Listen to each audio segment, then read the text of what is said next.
I'm going to be attempting to do this book in fucking Louis J. Gomez's voice. I've never been a fucking strong public reader, or at least in. Oh, fuck. That's nice. I just got joint ash all over my fucking freshly cleaned book, but.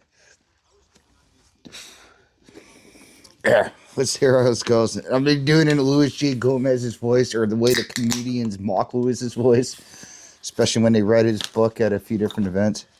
Uh, this book is dedicated to my son James. You are the reason I keep moving forward, and the reason I work as hard as I do. Everything I've built, everything I will continue to build is for you. I also want to honor the memory of my parents, Denise M. Painter and Hector L. Gomez. Life with you was complicated, but you are both part of me, and your stories lived through mine. To my family, friends, everybody else has supported me on this path. Thank you for helping me live a story worth telling. Now I'll do the fucking forward by Robert Kelly in Robert Kelly's voice. If you're reading this, it means you're either heard of Louis J. Gomez, or you're about to find out why he's impossible to ignore. Either way, you're in for a hell of a story. This book isn't about comedy or podcasting or making it in a brutal business. It's all about survival, friends, friendship, and beating the odds. It's all about building a life from nothing and defending it with everything you got. Louis didn't get handed any easy breaks in life. His father was murdered when he was a kid. Oh, fuck, it's out. Oh, fuck. Whoops. That doesn't work. Hold on. His father was murdered as a kid. His mother passed away from drugs later in his life. Most people would have had made it through that kind of loss and chaos, let alone build anything from it. But Louis didn't just survive. He refused to give up on himself, on his family, or on his friends. Through every setback, every betrayal, every fight that left him bloody but not broken, he kept swinging. That's something you can't teach. That's something you're born with.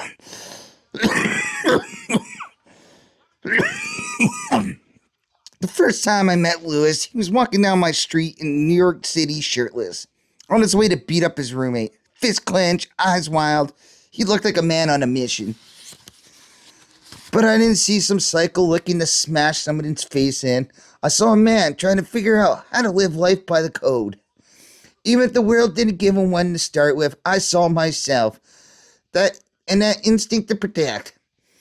To fix what's broken is something Louis is carried away with him every step of the way. That's what people miss about him. He's never been a bad person doing bad things. He's a good person doing whatever it takes to keep the lows at bay, even if it means becoming a wolf himself.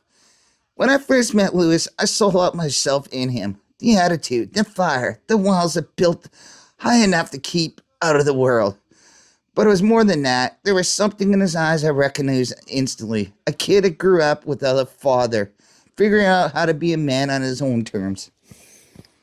It looks like you can't fake, and when you don't ever forget.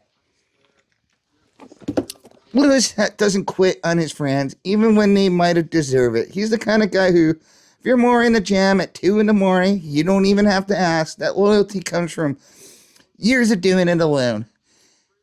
And knowing what it's like to have no one to pick up the phone. When you built your life from the ground and brick by brick, you value people who stuck by you. Louis has never forgotten who was there. He's built family out of friends, and that loyalty runs deep. Over the years, I've seen Louis level up in every way possible. In the middle of running a bunch of businesses, organized one of the biggest and best comedy festivals in the country, hosting some of the most insane successful podcasts out there. He's turned he's turned into one of the funniest motherfuckers working today. His stand-up isn't just strong, it's lethal. He's honed his voice, sharpened his instincts, and put the kind of work that most people only talk about. It's only been something else watching him go from a rod kid with a chip on his shoulder to a killer on stage who commands the room.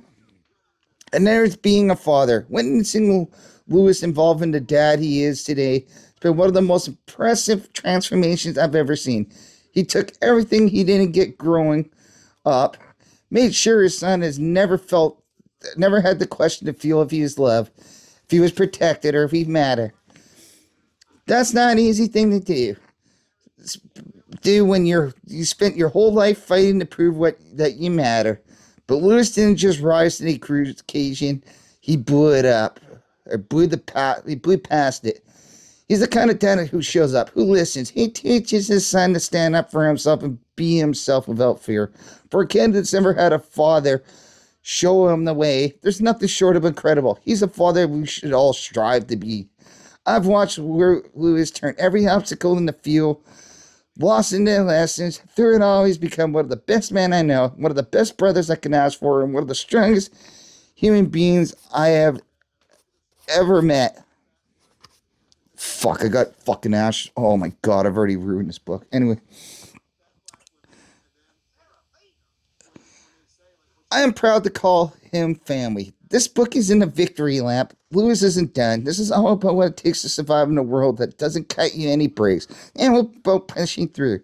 Even when you're not sure where you're going to end up. And becoming the kind of father you've never had. The kind of friend you've always needed. And as proof, no matter how messed up the past was, it doesn't define who you are and choose to live in your future. So turn the page, get ready for one of the best stories that's messily brutal and hilarious all at once. But if there's one thing that Lewis has proven is that you can't count out the kid count out the kid with nothing to lose and everything to fight for. Robert Kelly. Alright, fuck that. That's almost fucking 8 minutes. I'm done.